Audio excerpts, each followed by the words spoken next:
Hello guys, welcome back to Pranay Gangan classes में हूं आपका दोस्त प्रणय। और आज हम unit 5 contingent asset and contingent liability पढ़ने वाले दोस्तों। तो ये अभी तक के जो 4 यूनिट थे यहाँ पर मैंने प्लेलिस्ट लगा दी, तो आप लोग उसे देख सकते हैं। तो दोस्तों, contingent asset and contingent liability very easy है, एक बार आपको समझ में आ गया तो इसकी डेफिनेशन थोड़ी कॉम्प्लिकेटेड है, इसलिए मैंने आज क्या किया, एक स्टोरी बनाया। स्टोरी के थ्रू मैं आपको डेफिनेशन से रिलेट करूंगा, तो आपको डायरेक्टली समझ जाएगा कि what is contingent liability and what is contingent asset. दोस्तों स्टार्ट करते हैं कंटिंजेंट असेट की तरफ। तो दोस्तों आप ये मान लीजिए कि सबसे पहले कि मैं और मेरा एक फ्रेंड है जो इंजीनियर है। तो मैं और मेरा फ्रेंड हम दोनों ऐसे बेस्ट फ्रेंड्स हैं कि हम लोग ट्रिप पे हम दोनों साथ में जाते हैं। और हमेशा एक टाइम वो बिल पे करता है पूरे ट्रिप का, और तो एक टाइम फिर मैं बिल पे करता हूँ पूरे ट्रिप का। तो दोस्तों क्या होता है कि ये ये ये ये था बैकग्राउंड। अब दोस्तों क्या हुआ, लास्ट टाइम मेरे फ्रेंड ने कर दिया था टिकट्स बुक। मतलब लास्ट टाइम मेरे फ्रेंड की पार्टी हो गई थी, तो अब जो ट्रिप मारने वाले हैं हम, तो उसमें पार्टी है मेरी तरफ से। तो मेरा दोस्त का 23 दिसंबर को मेरे को कॉल आया कि दोस्त भाई सुन प्रणय, अपन 31 दिसंबर न्यू ईयर मनाने चलते। तो वैसे भी 2020 में बहुत बोर हो गए, चल 2021 में नई शुरुआत करते हैं गोवा जाके। तो मैंने बोला बहुत बढ़िया प्लान है भाई, बोला तेरा, लेकिन बस मुझे ये कंफर्म करने दे कि जो मेरे इनकम टैक्स रिटर्न्स की फाइलिंग है, अगर 31 दिसंबर की डेट आगे बढ़ गई, मतलब 10 या 15 जनवरी हो गई, तो फिर तो मैं चल सकता, वरना मैं नहीं चल सकूंगा भाई, सॉरी। तो मैंने बोला कि ऐसा ऐसा। तो अब मेरे फ्रेंड ने क्या लगाया, मेरे फ्रेंड ने ये सोचा था कि जो 31 दिसंबर की जो पार्टी है, तो उसके लिए तो वो फुकट में पार्टी है, तो उसके लिए वो क्या होगा, वो असेट होंगी। लेकिन ये जो असेट है, मैंने ये बोल दिया कि आईसीआई ने अगर डेट एक्सटेंड की तो मैं चलूंगा। तो ये मेरे बोलने की वजह से क्या होगा, वो असेट बन गई उसके लिए, वो कंटिंजेंट असेट। मतलब उसमें उसके लिए क्या हो गया दोस्तों, यहाँ पर ध्यान दो।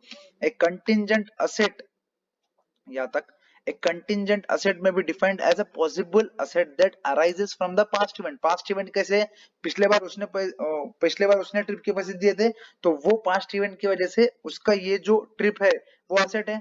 Okay, and whose existence will be confirmed only after occurrence or non occurrence of one or more uncertain future events। मतलब फ्यूचर में अगर आईसीआई ने वो, मतलब ड्यू डेट आगे बढ़े या ड्यू डेट आगे नहीं बढ़े, उसके ऊपर उसका असेट डिपेंड हो गया। क्योंकि मैंने बोल दिया कि अगर भाई आईसीआई ने डेट आगे बढ़ाई तो ही मैं तेरे साथ चल सकूंगा, नहीं तो मैं नहीं चल सकूंगा। तो will be confirm only after occurrence और non occurrence of future events and not wholly within the control of enterprises. मतलब मेरे कंट्रोल में तो वो आईसीआई नहीं है। अगर वही मेरे मेरे कंट्रोल में आईसीआई रहती थी, तो वो उसके लिए कंटिजेंट असेट नहीं रहती थी, क्योंकि मैं डायरेक्ट फिर रूल करता था। लेकिन यहाँ पर क्या है, जो फ्यूचर फ्यूचर इवेंट होने वाला है, एक तो पहले वो अनसर्टन है कि होगा या नहीं होगा, वो भी कंफर्म नहीं है। और वो होगा तो क्या होगा, डेट एक्सटेंड होंगी, कितने दिन होंगी, तो उसके ऊपर अब वो जो अनसर्टन फ्यूचर इवेंट है, उसके ऊपर अभी उसका असेट टिक गया, इसलिए वो हो गया कंटिजेंट असेट दोस्तों। नेक्स्ट चलते हैं, it usually arises from unplanned और unexpected events that give arise to the possibility of an inflow of economic benefits to the business entity। दोस्तों यहाँ पर देखो, economic benefits, inflow of economic benefits, उसके लिए तो डायरेक्टली कुछ कॉस्ट नहीं है, क्योंकि लास्ट टाइम उसने दे दिया था, तो ये बार मैं दूंगा। तो उसके लिए तो क्या होगा, ये डायरेक्ट दोस्तों इकोनॉमिक बेनिफिट हो जाएगा दोस्तों। तो और ये अनप्लान्ड, मतलब उसने 23 को फोन किया और चल भाई 31 को जाएंगे, ऐसा नहीं कि भाई 6 महीने से पहले बुक करके है, तो वो प्लान्ड इवेंट्स को नहीं रहता है। ओके, नेक्स्ट चलते हैं। यहाँ पर एग्जांपल इन्होंने दिया, वो अपन नहीं देखेंगे तो भी चलेगा, मेरे एग्जांपल से आप कर सकते हैं। अब दोस्तों ये पैराग्राफ, दोस्तों मैं एक बात बता दूं, अभी की जनरेशन के लिए Instagram is a very common thing. तो दोस्तों अपन कई 2 दिन के बाद ट्रिप जाते तो अपन क्या डालते हैं, चलो वीकेंड वाइब्स बिगिन वगैरह वगैरह। तो मेरे दोस्त ने क्या किया, मेरे दोस्त को बोला भाई तू ये मत डाल, क्योंकि अगर मेरा कैंसिल हो गया तो तेरा हो जाएगा पोपट। तो इसलिए इसने आईसीआई ने क्या बोला, देखो, as per the concept of prudence as well as the present accounting standards an enterprise should not recognise a contingent asset. मतलब मेरे दोस्त ने शुड नॉट रिकॉग्नाइज, मतलब इंस्टाग्राम पे नहीं डालना चाहिए कि हम ट्रिप पे जाने वाले हैं, क्योंकि ये कंटिंजेंट असेट है। फिर this assets are uncertain and may arise, ये जो है, ये लाइन, ये एग्जांपल के लिंक है, तो अपन छोड़ेगा तो चलेगा। Next, it is possible that recognisation of contingent asset may result in recognisation of income that may never be released. अब इसमें क्या होगा दोस्तों, अगर ये हो सकता कि ये कंटिंजेंट असेट ले भी लिया और कभी कभी इनकम, मतलब इसको हो भी गया, लेकिन इट इज पॉसिबल है, यहाँ पर पॉसिबल वर्ड लिख के, मतलब इसने इंस्टाग्राम पे डाल भी दिया और अपन चले भी गए, ये पॉसिबल भी है। However when the realisation of income is virtually certain, then the related asset no longer remains as a contingent asset. मतलब मैंने क्या हुआ भाई, देख नोटिफिकेशन तो आ गया, सिर्फ पेपर पे आने का है, तो अपन जा तो जरूर सकते हैं। तो ये क्या है, however when the realisation of income is virtually certain, मतलब हाँ हमें पता है कि भाई अब तो सर्टेनली जाना ही है, सिर्फ वो पेपर पे आना बाकी है, बाकी सब तो फिर बाद में, then the related asset no longer remains contingent asset. अब उसके लिए वो कंटिंजेंट एसेट बची कि नहीं, उसके लिए तो क्या हो जाएगा, वो एसेट बन जाएंगे।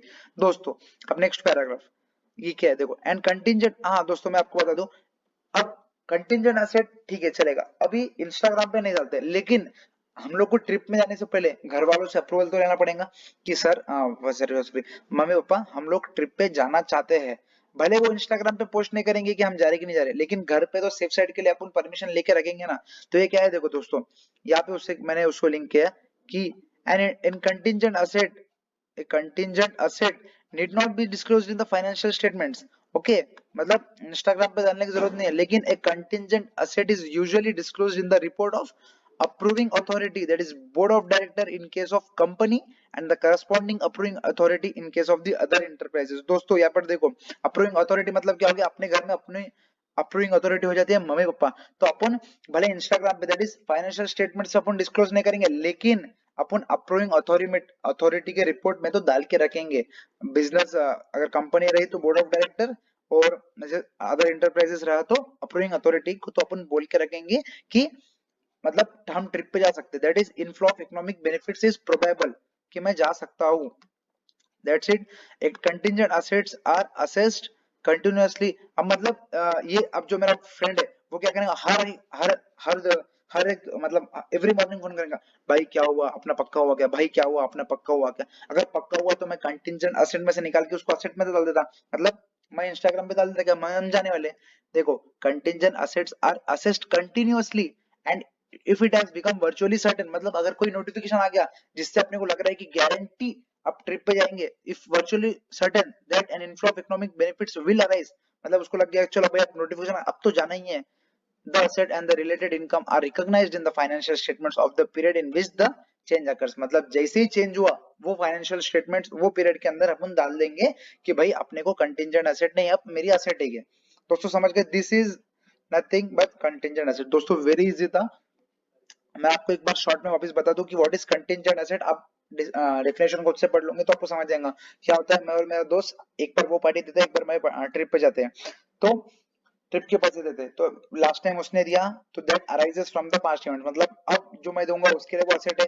तो वो लास्ट टाइम उसने पास्ट में उसने दिया इसलिए अब मैं दूंगा इसलिए उसके लिए वो। और मैंने क्या बोला, भाई देख अगर आईसीआई ने पोस्टपोन किया तो तेरे को एसेट है, वरना तेरे लिए अभी तो कंटिंजेंट एसेट है ये सब चीज। तो ठीक है, अब अब बढ़ते हैं दोस्तों कंटिंजेंट लायबिलिटी की तरफ। कंटिंजेंट लायबिलिटी के लिए अपन दूसरा एग्जांपल लेंगे, जैसे मैं वो बड़ा खाने का शौक है, तो one of my best friend Kartik Agarwal, तो हम क्या करते हैं कभी कभी रेयर केस में जब हमारे घर पे कभी नाश्ता ना कोई रेयर केस में नहीं बनता है या हमें बाहर खाने का मन होता है, तो हम मतलब प्लान नहीं करते, कभी कभी चल जाते बाहर। तो अभी क्या होता है कि कभी मैं वन टाइम मैं पैसे देता हूँ और कभी वो पैसे देता है। तो अब क्या हुआ, लास्ट टाइम क्या हुआ, कार्तिक ने पैसे दे डाले, तो अब क्या हुआ मेरे इसमें कंटिंजेंट लायबिलिटी दोस्तों कैसे आने वाली देखो। अब मेरे इस पे ये जो ए पॉइंट है ना, मैं ये बता रहा हूँ कंटिंजेंट लायबिलिटी का ए पॉइंट, बी पॉइंट अलग है।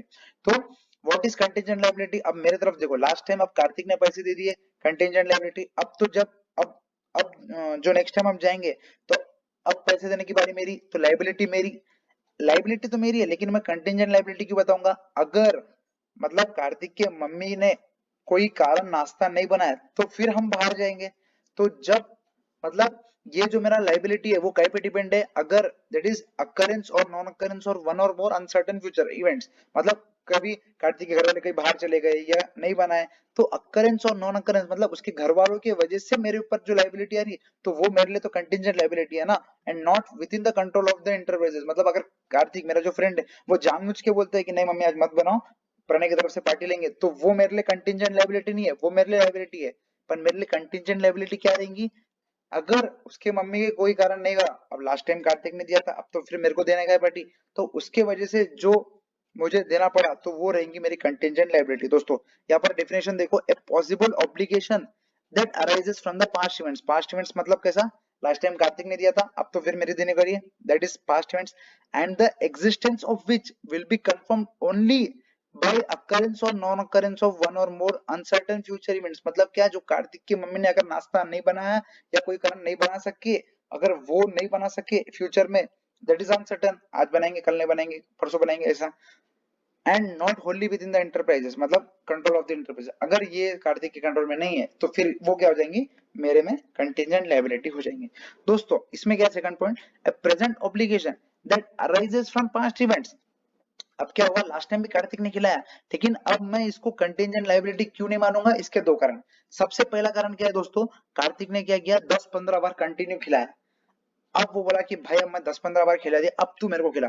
तो वो जो 10-15 बार का मैं एक साथ तो कवर कर नहीं सकूंगा, तो मुझे भी 10-15 बार खिलाना पड़ेगा। तो मैं ये इसको कंटिजेंट लायबिलिटी में नहीं डालता इसको।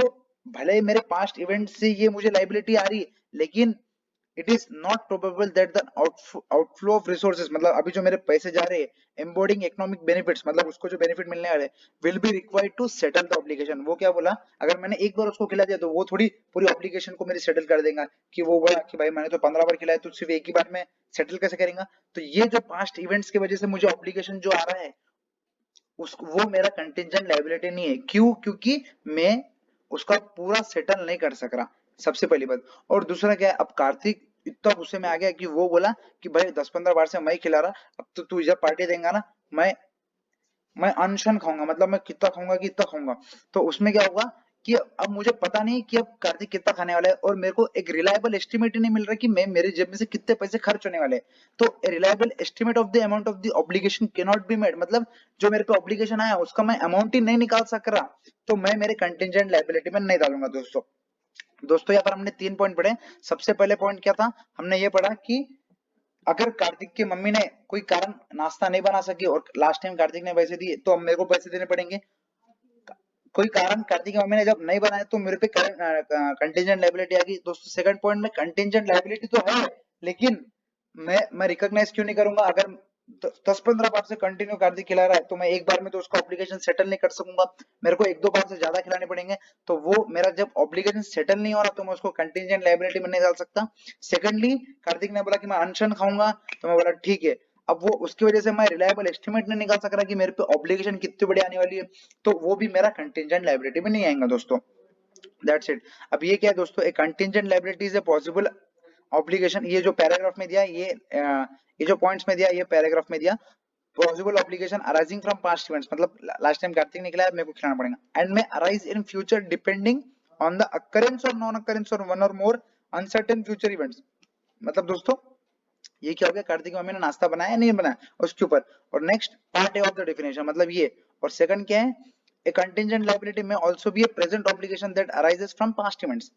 ओके दोस्तों, मतलब ये मेरी प्रेजेंट ऑब्लिगेशन हो जाएंगी कि जो पास्ट इवेंट्स की वजह से, राइट। अब next, an enterprise should not recognise a contingent liability. अब ये क्या है दोस्तों, ये जो 2 पॉइंट मैंने बोला उसको यहाँ पर पैराग्राफ में दिया, a contingent liability is required to be disclosed unless possibility, ये अलग पॉइंट है कि अब रिमोट मतलब क्या दोस्तों, कि हो सकता लेकिन बहुत कम चांसेस है, मतलब मेरे पे लायबिलिटी आ सकती है लेकिन बहुत कम चांसेस है, पर अपन इसको निकाल के फेंक तो नहीं सकते, तो ये लिखना तो पड़ेगा, लेकिन डिस्क्लोज जब तक नहीं करेंगे जब तक वो छोटा है, मतलब अगर बहुत ही छोटा है तो डिस्क्लोज नहीं करेंगे। दिस मतलब वो लाइबिलिटी मेरी 10-15 रुपए की है, पर लेकिन लाइबिलिटी तो है ना, मेरे जेब में से पैसे जाएंगे, पर 10-15 रुपए बहुत रिमोट मतलब छोटी अमाउंट है, तो उससे कुछ फर्क नहीं करेगा, तो उसको निकाल के फेंक नहीं सकते, लेकिन वो मेरी लाइबिलिटी तो है। This liabilities are assessed continuously, मतलब वो 10-15 रुपए को अपन जोर करेंगे कि ये बढ़ तो नहीं रहा, to determine whether an outflow of resources embodying economic benefits has become probable. मतलब अभी 10-15 रुपए अपने को इतना नहीं लग रहा, लेकिन अगर वो 10-15 रुपए अगर 10-15 हजार हो गए तो वो प्रोबेबल रहेगा, तो अब वो मुझे कंटीजेंट लायबिलिटी में डालना पड़ेगा। If it becomes probable that an outflow of future economic benefits will be required for an item previously dealt with a contingent liability, a provision is recognized in financial statements। मतलब ये क्या बोल रहा है दोस्तों, अगर वो जो 10-15 रुपए वो 10-15 हजार हो गए, जैसे अगर पहले 10-15 रुपए कुछ फर्क नहीं करता था, लेकिन अगर वो 10-15 हजार हो गया, अब मुझे फर्क गिर रहा, तो अब मैं क्या करूंगा, उसको एक provision is recognised in financial statements of the period in which the probability, अगर मतलब जो पीरियड में वो 10-15 रुपए से 10-15 हजार हो गए, वो पीरियड में मैं प्रोविजन के नाम पे डाल दूंगा, where no reliable estimates can be made. और ये क्यों, ये अपन एस्टिमेट भी नहीं कर सकते कि भाई कितने रुपए लगने वाले हैं, 10-15 हजार भी हो सकते हैं, 10-15 लाख भी हो सकते हैं।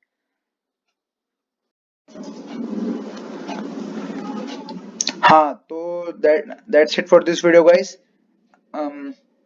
हमने कंटिंजेंट एसेट और कंटिंजेंट लायबिलिटी क्या है हमने डिटेल में पढ़ लिया।